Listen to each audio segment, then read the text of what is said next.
So, you might have heard the news that Apple released their VR headset.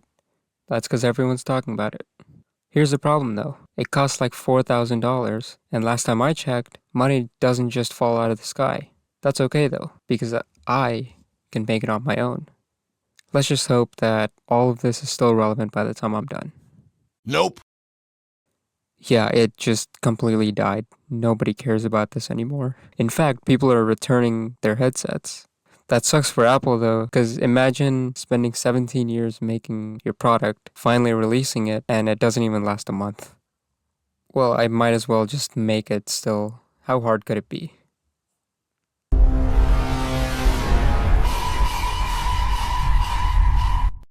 So when making something like this, you need to have a few things. First, you gotta figure out how are you actually gonna track your phone in 3D space. Now, I would love to say that I know how to do that, but I don't know how to do that. And that's okay because I'm a programmer. And when programmers get stuck, we ask ChatGPT.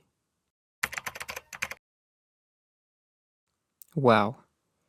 ChatGPT gave me a very informative solution, which could work, is what I would say if I actually read it. Look how long this is. No one has time to read it. Instead, I'm going to write some code to generate these markers and use them to track my phone. Sounds simple enough. We also need to have a 3D space because, duh, we need somewhere to put all this. Now, you're probably thinking I'm just going to use some kind of game engine that has built-in tools, so I don't have to go reinventing a wheel. Well, you're going to be wrong for thinking that because it's like I always say, if you don't reinvent the wheel, then how are you ever going to learn to drive? So what I'm actually going to do is make the whole thing from scratch on the web.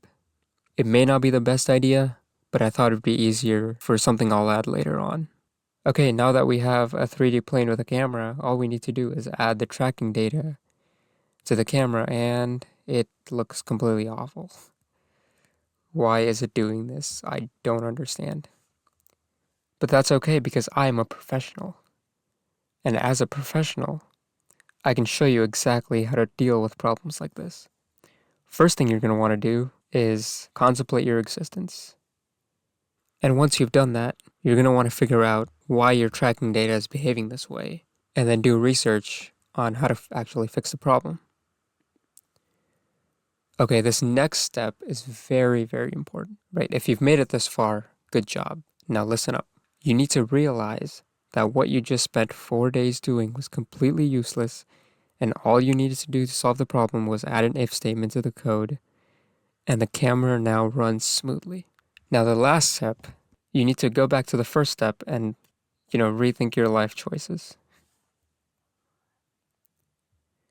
Now, you see, this was all just a big test. I never actually ran into this problem, nor did I spend multiple days trying to fix the problem and then realize that I was being silly and that there was no problem. Yeah, I mean, I'm a great programmer. I would never, this would never happen to me, Now that the camera is working, you can still see that it messes up a little bit, but we can quickly fix that by just adding more markers.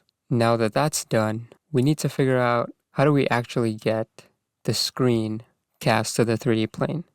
Now luckily, I don't touch grass. In fact, I don't even know what grass is. But what I do know is what Discord is. And Discord has a handy feature that lets you share your screen to your friends. So we're just going to take that code and add it to the program, and we have screen sharing. Now the cool part about this is I can choose whether I want to share my whole screen, individual windows, or even individual tabs, something that Apple Vision Pro can't do. So take that, Apple. Now this doesn't really feel like virtual reality without a headset, and the prototype I made for the markers kinda sucks. So I modeled a very nice looking headset and then made it using cardboard, and it works like a charm. So that's basically it. I'm sure you're all eager to see what I add to this program. So if you want to see more, how about giving this video a like? If you don't want to see more, uh, leave a comment, I guess. If you specifically want me to add a feature where the camera does random backflips, then consider subscribing. You're allowed to leave now, so see you later.